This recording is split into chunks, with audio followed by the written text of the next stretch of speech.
नमः शिवाय दोस्तों, स्वागत है आप सभी का हमारे YouTube चैनल शिव पार्वती धार्मिक कथा में। आज मैं आप सभी को मासिक शिवरात्रि व्रत की कथा सुनाऊंगी। तो आइए सुनते हैं मासिक शिवरात्रि व्रत की कथा। प्राचीन समय की बात है, एक नगर में चित्रभानु नामक एक शिकारी रहता था। वह शिकार करके उसे बेचता और अपने परिवार का पेट भरता था। वह उसी नगर के एक साहूकार का कर्जदार था और आर्थिक तंगी के कारण समय पर उसका ऋण नहीं चुका पा रहा था, जिससे साहूकार को गुस्सा आ गया और उसने शिकारी चित्रभानु को शिव मठ में बंदी बना लिया। संयोगवश उसी दिन मासिक शिवरात्रि थी, जिस कारण शिव मंदिर में भजन व कीर्तन हो रहे थे और वह बंदी शिकारी चित्रभानु पूरी रात भगवान शिव जी के भजन व कथा सुनता रहा।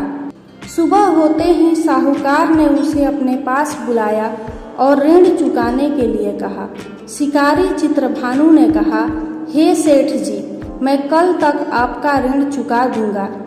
उसका यह वचन सुनकर सेठ जी ने उसे छोड़ दिया, जिसके बाद शिकारी शिकार के लिए जंगल में चला गया, किंतु पूरी रात बंदी गृह में भूखा व प्यासा होने के कारण वह थक गया और व्याकुल हो गया। और इसी प्रकार वह शिकार की खोज में बहुत दूर आ चुका था और सूर्यास्त होने लगा तो उसने सोचा, आज तो रात जंगल में ही बितानी पड़ेगी। ऊपर से कोई शिकार भी नहीं कर पाया जिसे बेचकर सेठ जी का ऋण चुका सकूं। ऐसा सोचते सोचते वह एक तालाब के पास पहुंच गया और उसने पानी पिया, जिसके बाद वह बेल के पेड़ पर चढ़ गया, जो कि उसी तालाब के किनारे था। उसी बेलपत्र के पेड़ के नीचे शिवलिंग की स्थापना की गई थी, किंतु वह पूरी तरह से बेल की पत्तियों से ढका होने के कारण उस शिकारी को दिखाई नहीं दिया। शिकारी चित्रभानु पेड़ पर बैठने के लिए बिल की टहनियाँ व पत्ते तोड़कर नीचे गिराया। संयोगवश वो सभी टहनियाँ व पत्ते शिवलिंग पर गिरते रहे और शिकारी चित्रभानु रात्रि से लेकर पूरे दिन भर का भूखा प्यासा था और इसी प्रकार उसका मासिक शिवरात्रि का व्रत हो गया। कुछ समय बाद उस तालाब पर पानी पीने के लिए एक गर्भवती हिरणी आई और पानी पीने लगी।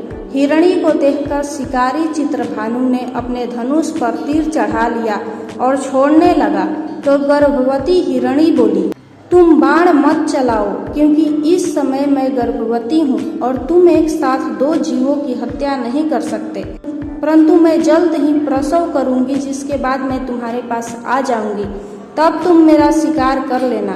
उस हिरणी की बात सुनकर चित्रभानु ने अपने धनुष को ढीला कर लिया। इतने में वह हिरणी झाड़ियों में लुप्त हो गई।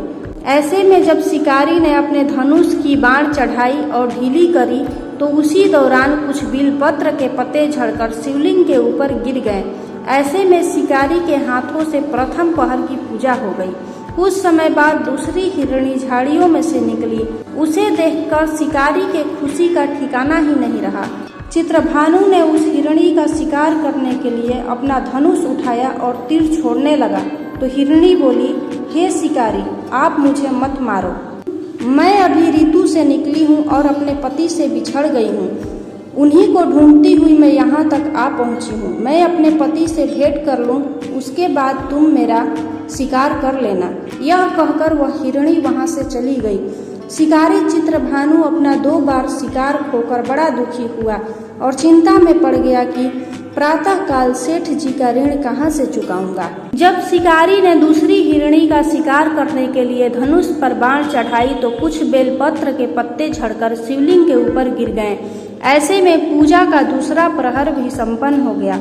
ऐसे में अर्धरात्रि बीत गई और कुछ समय बाद एक हरिणी अपने बच्चों के साथ तालाब पर पानी पीने के लिए आई। चित्रभानु ने जरा सी देरी नहीं की और धनुष पर बाण चढ़ाई और तीर छोड़ने लगा। इतने में वह हिरणी बोली, हे शिकारी, आप मुझे अभी मत मारो। यदि मैं मर गई तो मेरे बच्चे अनाथ हो जाएंगे। मैं इन बच्चों को इनके पिता के पास छोड़ आऊं, जिसके बाद तुम मेरा शिकार कर लेना। उस हिरणी की बात सुनकर शिकारी चित्रभानु जोर जोर से हंसने लगा और कहा, सामने आए शिकार को कैसे छोड़ सकता हूँ। मैं इतना भी मूर्ख नहीं हूँ, क्योंकि 2 बार मैंने अपना शिकार खो दिया है, अब तीसरी बार नहीं। हिरणी बोली, जिस प्रकार तुम्हें अपने बच्चों की चिंता सता रही है, उसी प्रकार मुझे अपने बच्चों की चिंता हो रही है। मैं इन्हें इनके पिता के पास छोड़कर वापस आ जाऊंगी, जिसके बाद तुम मेरा शिकार कर लेना। मेरा विश्वास कीजिए शिकारी राज। हिरणी की बात सुनकर शिकारी को दया आ गई और उसे जाने दिया।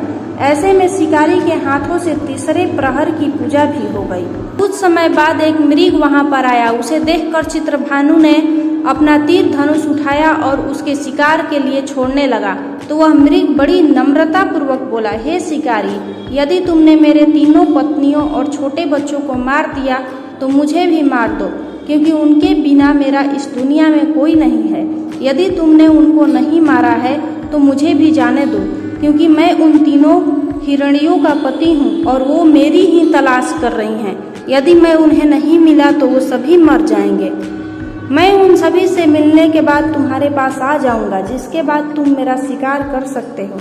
उस मृग की बात सुनकर शिकारी को पूरी रात का घटना चक्र समझ आ गया और उसने पूरी बात उस मृग को बता दी। तब मृग ने कहा, मेरी 3 पत्नियां जिस प्रकार प्रण करके गई हैं, उसी प्रकार वो वापस आएंगी, क्योंकि वो 3 अपने वचन की पक्की हैं, और यदि मेरी मृत्यु हो गई तो वो 3 अपने धर्म का पालन नहीं करेंगी। मैं अपने पूरे परिवार के साथ शीघ्र ही तुम्हारे सामने आ जाऊंगा।